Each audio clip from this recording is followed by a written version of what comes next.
बात होगी वज़ीर आला बलोचिस्तान सरफराज बुगटी की, जिन्होंने वाज़ेह किया है कि सूबे में दहशतगर्दी उनके लिए बड़ा चैलेंज नहीं, पूरा यकीन है कि दहशतगर्दी पर काबू पा लेंगे। क्वेटा में उड़ान पाकिस्तान प्रोग्राम की तकरीब से खिताब में उन्होंने कहा कि बलोचिस्तान पर सबसे ज्यादा तनकीद बैड गवर्नेंस की वजह से होती है। सूबे का दूसरा बड़ा चैलेंज गवर्नेंस की बेहतरी और तरक्की है, ताकि बलोच अवाम रियासत के करीब आए।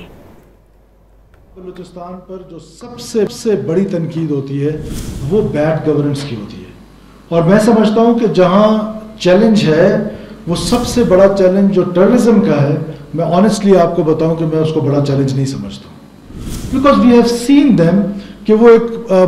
पेंडुलम की तरह कभी इस एक्सट्रीम पे चले जाते हैं, और यही गोरिल्ला वॉरफेयर होता है। कभी यकीन है कि हम इस पर बहुत जल्दी काबू पा लेंगे, और इंशाअल्लाह ताला बलूचिस्तान के लोगों की सड़कें भी महफूज होंगी और सड़कें बंद भी नहीं होंगी। अब दूसरा जो बड़ा चैलेंज है, वो चैलेंज जो है वो गवर्नेंस का है,